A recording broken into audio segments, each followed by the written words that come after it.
আসসালামু আলাইকুম। আমি লাবণীস কিচেনে আপনাদের আরও একবার স্বাগত জানাই।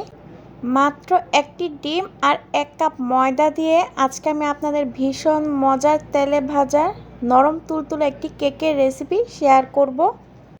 এই কেকটা খেতে দারুণ মজার হয়ে থাকে। মাত্র 10 মিনিটে কিন্তু আপনি এই কেকটি তৈরি করে নিতে পারবেন। দোকানে যে মিনি কেকগুলো পাওয়া যায়, এই কেকটা দেখতে কিন্তু সেই মিনি কেকের মতো, আর খেতে কিন্তু একদম দোকানের কেকের মতোই মজা।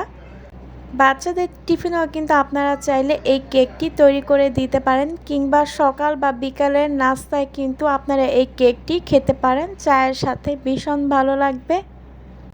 আর হ্যাঁ, আমার এই কেকের রেসিপিটি যদি আপনাদের কাছে ভালো লাগে তাহলে প্লিজ একটি লাইক দিতে ভুলবেন না। আর যারা এখনও নতুন আমার চ্যানেলটি সাবস্ক্রাইব করেনি, চাইলে আমার চ্যানেলটি সাবস্ক্রাইব করে দিতে পারেন। প্রথমে এখানে আমি একটা মিক্সিং বোল নিয়ে নিলাম। এখন রুম টেম্পারেচারে থাকা একটি ডিম এখানে দিয়ে দিচ্ছি। ডিমটা অবশ্যই আধা ঘন্টা আগে ফ্রিজ থেকে নামিয়ে রাখতে হবে, এতে করে কিন্তু কেকটা খুবই সুন্দর হবে। এখন এখানে আমি হাফ কাপ চিনি দিয়ে দিচ্ছি। চিনির পরিমাণটা আপনারা চাইলে কমিয়ে কিংবা বাড়িয়েও নিতে পারেন। এখন দিয়ে দিচ্ছি স্বাদ মতো লবণ। এখন দিয়ে দিচ্ছি এখানে আমি 3 টেবিল চামচ রান্নার রেগুলার সয়াবিন তেল। এখন একটা কাঁটা চামচের সাহায্যে আমি এটাকে ভালোভাবে বিট করে নিব। ডিমটা এখন ভালোভাবে ফেটিয়ে নিতে হবে।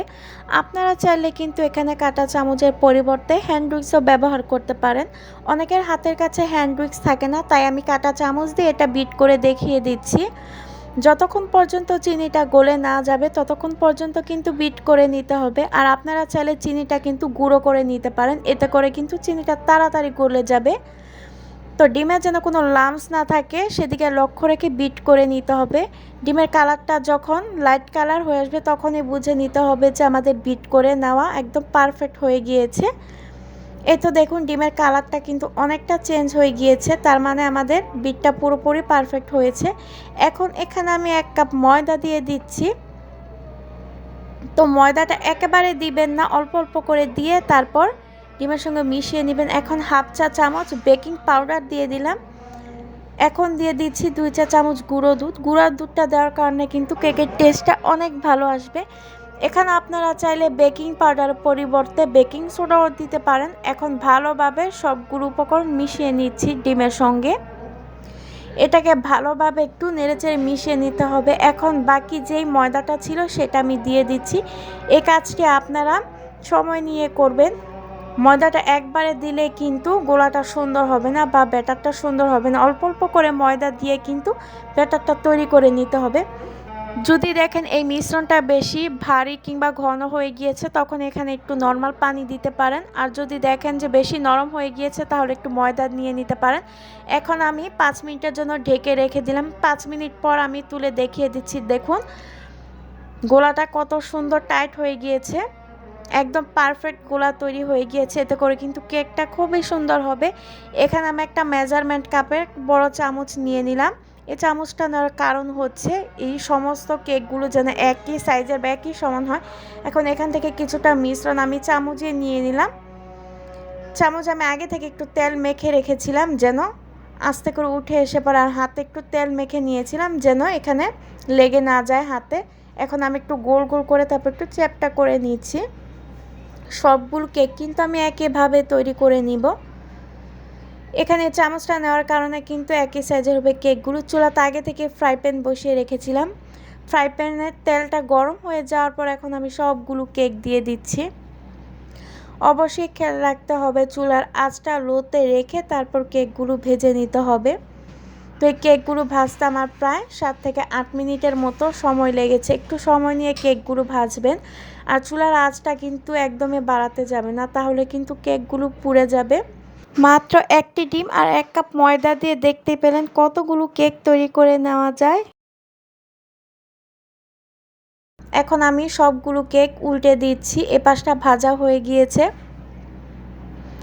চুলার আঁচটা বাড়িয়ে দিলে উপর থেকে কেকের কালারটা নষ্ট হয়ে যাবে, ভেতর থেকে কিন্তু কাঁচাই রয়ে যাবে, তখন কেকটা খেতে কিন্তু ভালো লাগবে না। তো আমি আবার একটু উল্টে পাল্টে ভেজে নিচ্ছি। সবগুলো কেক কিন্তু আমি একই কালার করে ভেজে নিচ্ছি, ব্রাউন কালার করে। যখন দেখবেন কেক থেকে সুন্দর একটি কালার চলে আসছে তখন চুলাটা অফ করে দিতে হবে। এই তো দেখুন আমার সবগুলো কেকের কিন্তু সুন্দর একটি কালার চলে আসছে, মানে ব্রাউন কালার। তো একটু সময় নিয়ে কিন্তু এই কাজটি করলে কেকটা খেতে ভীষণ ভালো লাগবে আর কেকটা দেখতেও কিন্তু বেশ সুন্দর লাগবে। তো বাচ্চাদের একবার এভাবে বানিয়ে দিতে পারেন। সবগুলো কেক ভাজা শেষে এখন আমি তুলে নিচ্ছি প্লেটে তেলটা ছেঁকে। আশা করছি আমার আজকের এই কেকের রেসিপিটি আপনাদের কাছে ভালো লেগেছে। তো প্লিজ একটি লাইক দিয়ে দিবেন আর বেশি বেশি করে এই কেকের রেসিপিটি শেয়ার করে দিবেন। আর যদি এরকম আরও কেকের রেসিপি দেখতে চান তো আমার চ্যানেলটি সাবস্ক্রাইব করে পাশে থাকা বেল বাটনটা অবশ্যই প্রেস করে দিবেন, যেন আমি আরও ভিডিও ছাড়ার সঙ্গে সঙ্গে আপনাদের কাছে নোটিফিকেশন পৌঁছে যায়। এখন একটা কেক আমি আপনাদের ভেঙে দেখিয়ে দিচ্ছি। দেখুন ভিতরটা কিন্তু একদম সিদ্ধ হয়ে গিয়েছে আর কাঁচা নেই। আর খেতে তো এই কেকটা মাশাআল্লাহ অসম্ভব মজাদার, একদম দোকানের মিনি কেকের মতো খেতে এই কেকটি। তো বাচ্চাদের একবার হলো এই কেকটি তৈরি করে দিবেন, দেখবেন বাচ্চারা খুবই পছন্দ করবে। আর আমার কেকের রেসিপিটি ভালো লাগলে কমেন্টস করে অবশ্যই জানাবেন। আজকের মতো এখানেই বিদায় নিচ্ছি, সেই পর্যন্ত সবাই ভালো থাকবেন, সুস্থ থাকবেন। আল্লাহ হাফেজ।